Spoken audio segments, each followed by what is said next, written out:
बाबासाहेब आंबेडकर, भारताच्या राज्यघटनेचे एक महान शिल्पकार.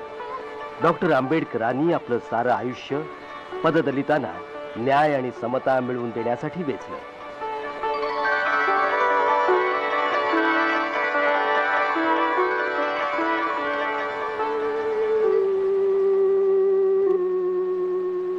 भीमराव आंबेडकरांचा जन्म 14 एप्रिल 1891 मध्ये एका साधारण कुटुंबात झाला. त्यांचे वडील सैन्यात सुभेदार होते. बाबासाहेब हे त्यांचं 14वं अपत्य. बालपणापासूनच त्यांना जातीभेदाचे चटके सहन करावे लागले. आपलं प्रारंभीचं शालेय शिक्षण भीमरावांनी दापोलीमध्ये आणि साताऱ्यात घेतलं.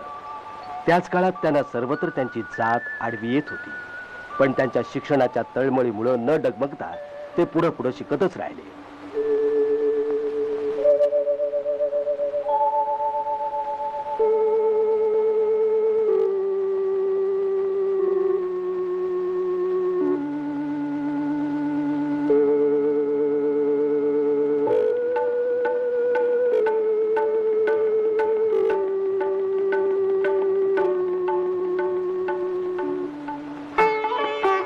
त्यानंतर आपल्या कुटुंबियासह ते मुंबईला आले.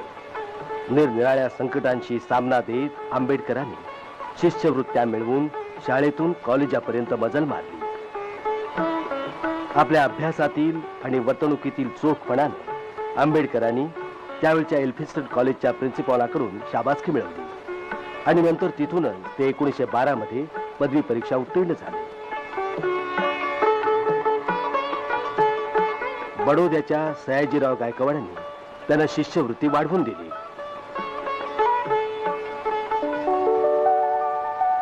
त्यामुळे ते न्यूयॉर्क इथल्या कोलंबिया युनिव्हर्सिटीत गेले.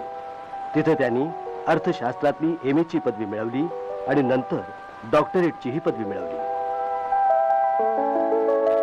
भारतात परतल्यावर आंबेडकरांनी सिडनहॅम कॉलेजात नोकरी धरली. या नोकरीत मिळालेल्या पैशामुळे त्यांना पुढे इंग्लंडमध्ये जाऊन अर्थशास्त्र आणि कायद्याचा अभ्यास पूर्ण करायला मिळाला. एकीकडे कुटुंबाची जबाबदारी सांभाळत असताना दुसरीकडे जातीयवादी गुलामगिरीच्या बेड्यात तोडून टाकण्यात ते गुंतले होते. वेगवेगळी संकट पार करीत आंबेडकर अखेरीला बॅरिस्टर झाले. 1924 मध्ये मुंबईच्या हायकोर्टात त्यांनी कामाला सुरुवातही केली. मुंबई विधानसभेचे एक सदस्य म्हणून सार्वजनिक क्षेत्रात त्यांची कामगिरी सुरू झाली होती. आंबेडकरांच्या जीवनाची संगती पददलित वर्गाशी जोडली जाते.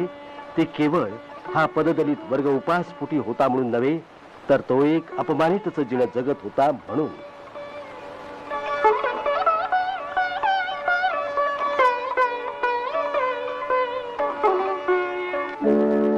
आता वेळ आली होती कृती करून दाखवण्याची.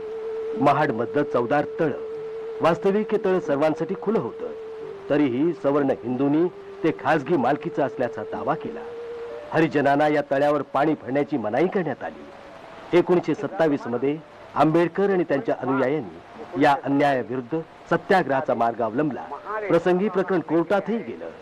तर आपण सर्वजण तळ्यावर जाऊन आपली ताण दागू आणि म्हणून निरीक्षण थिएटर मधून उभ्या पेठेने तामटाळीनं सहामरी घाटावरून शेवटी कोर्टानं हरिजनांची मागणी मंजूर केली. आंबेडकरांचा विजय झाला. अस्पृश्यतेविरुद्ध त्यांनी बंडाचं निशाण उभारलं. त्यासाठी प्रचाराचं योग्य साधन म्हणून वर्तमानपत्र काढणं हाच एकमेव मार्ग आंबेडकरांपाशी होता. बहिष्कृत भारत या मराठी पाक्षिकातील संपादकीयात त्यांनी हिंदू धर्मावर कोरडे उठले. आपल्या सुरुवातीच्या काळात आंबेडकरांनी जी पदं भूषवली होती त्यात मुंबईच्या सरकारी लॉ कॉलेजात प्रिन्सिपॉल होण्याचं भाग्य त्यांना लाभलं. त्यांच्या बुद्धिमत्तेचा केवढा हा मोठा गौरव.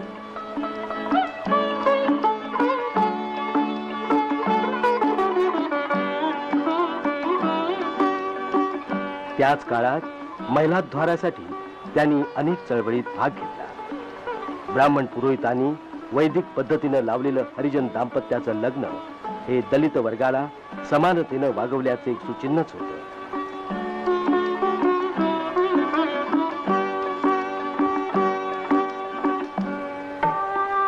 आता डॉक्टर आंबेडकर दलितांचे पुढारी बनले. ते दलितांचे बाबा झाले, त्यांचा एक आधार बनले.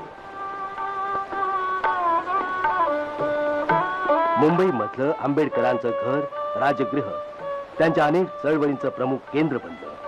डॉक्टर आंबेडकरांना ग्रंथांचा भारी शौक. फुरसतीच्या क्षणी ते लेखन वाचनात दंग राहत. त्यांनी जवळजवळ 11 ग्रंथांचं लेखन केलं.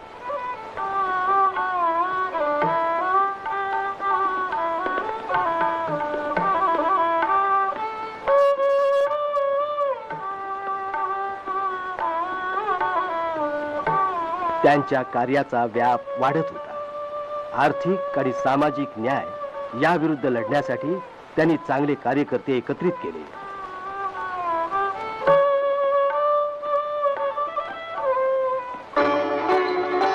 देवाच्या दारी सर्व जाती एक आहेत हे सिद्ध करण्यासाठी बाबासाहेबांनी मंदिर प्रवेश आंदोलन केलं. 1930 मध्ये डॉक्टर आंबेडकरांनी हरिजन आणि इतर मित्रांसमवेत नाशिकच्या काळाराम मंदिराच्या प्रवेशासाठी एक मोर्चा काढला.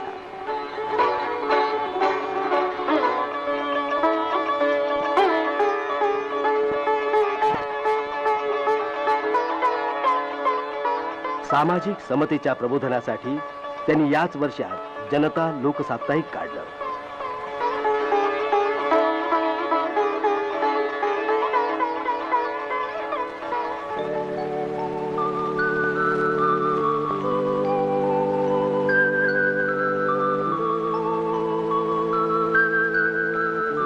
डॉक्टर आंबेडकर लंडन मधल्या 3ही गोलमेज परिषदेला प्रतिनिधी म्हणून गेले.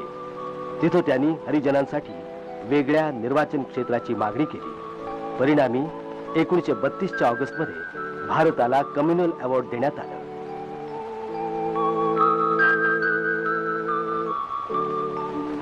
गांधीजींनी आंबेडकरांना विरोध केला. हरिजनांच्या वेगळ्या निर्वाचनाविरुद्ध गांधीजींनी आमरण उपोषण आरंभलं. अखेरीला पुणे करारान्वये हरिजनांना प्रत्येक निर्वाचन क्षेत्रात थोड्या आरक्षित जागा मिळाल्या.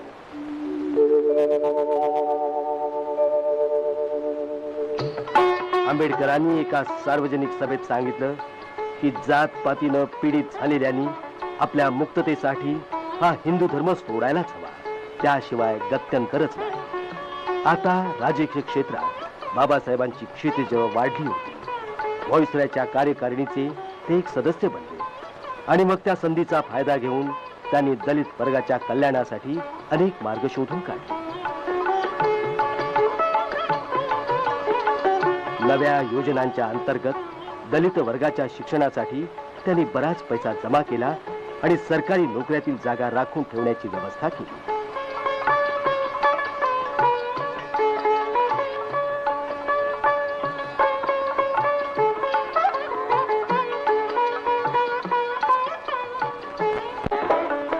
एकोणीसशे 45 बाबासाहेब आंबेडकरांनी पीपल्स एज्युकेशन सोसायटीची स्थापना करून तिच्या योगे अनुसूचित जातीतल्या विद्यार्थ्यांसाठी निरनिराळ्या शिक्षण संस्था उभारल्या.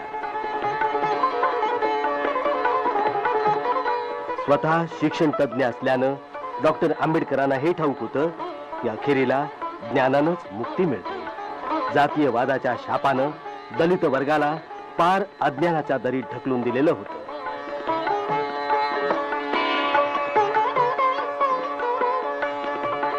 याच उद्देशानं पुढील पिढीला सहाय्य व्हावं म्हणून बाबासाहेबांनी आपलं ग्रंथालय सिद्धार्थ कॉलेजला देऊन टाकलं. स्वातंत्र्य लढ्याचा शेवटचा अंक चालू होता. क्रिप्स मिशननं भारतीय राजकारणाची समस्या सोडवण्याचा प्रयत्न केला, परंतु जवळजवळ सर्वच नेत्यांनी त्यावर बहिष्कार टाकला.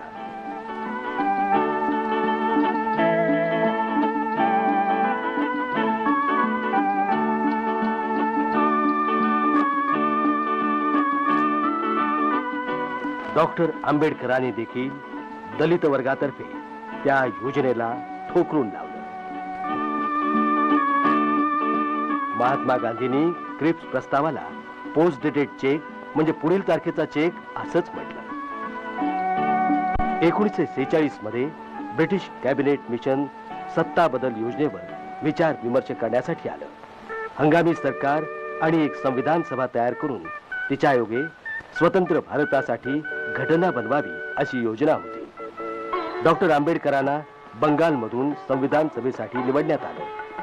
1947च्या ऑगस्टमध्ये संविधान सभेनं एक ड्राफ्टिंग कमिटी घटनेच्या निर्मितीसाठी बनवली आणि तीमध्ये भारताचे केंद्रीय कायदे मंत्री डॉक्टर आंबेडकरांना अध्यक्षपदी विराजमान केलं.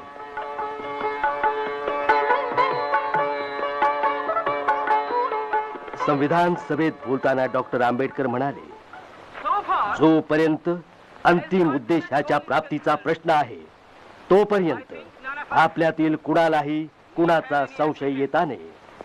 तरी देखील मला वाटणारी एक शंका मी बोलूनच दाखवतो. आपण सर्व कुठल्याही प्रकारे सहकार्यपूर्वक आपल्यातील विविधतांना एकतेच्या मार्गावर घेऊन जाऊ. आमच्या लक्ष्याविषयी कसलीच शंका नाही, पण त्या मार्गाने पावलं टाकणंच कठीण आहे. म्हणून आम्हाला एका शक्तिशाली केंद्रीय सरकारची आवश्यकता आहे.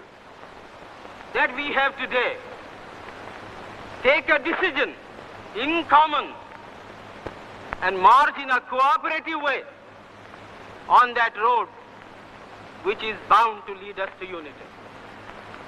Our difficulty is not with regard to the ultimate. Our difficulty is with regard to the beginning. Mr. Chairman, therefore, I like a strong, united center.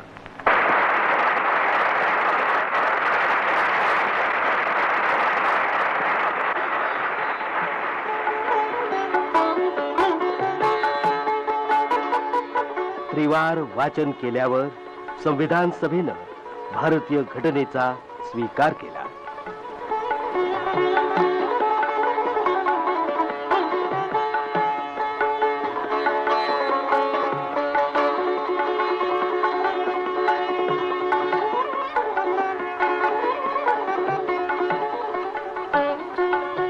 स्वातंत्र्यानंतर आपल्या देशानं सर्व जनतेसाठी आणि विशेष करून दलित वर्गासाठी सामाजिक आणि आर्थिक समानता अंमलात आणण्याचा प्रयत्न केला. अस्पृश्यता नष्ट करण्यात आली. इतकंच काय, अस्पृश्यता मानणं हा गुन्हा ठरवला गेला. आता अनुसूचित जातीच्या विद्यार्थ्यांसाठी IAS परीक्षेच्या शिक्षणाचं एक खास केंद्र देखील उघडलेलं आहे. भारतीय गणराज्याचे पहिले कायदा मंत्री होते डॉक्टर आंबेडकर. केंद्रीय कायदा मंत्री या नात्यानं डॉक्टर आंबेडकरांनी हिंदू कोड बिल अंमलात आणले. त्यामुळं देशभरच्या कायद्यात समानता येऊन समाज आणि धर्मपालनात सुधारणा होऊ शकेल असं त्यांना वाटलं होतं. आपल्या या उद्देशात साफल्य न मिळाल्यानं त्यांनी 27 सप्टेंबर 1951 मध्ये आपल्या मंत्रिपदाचा राजीनामा दिला.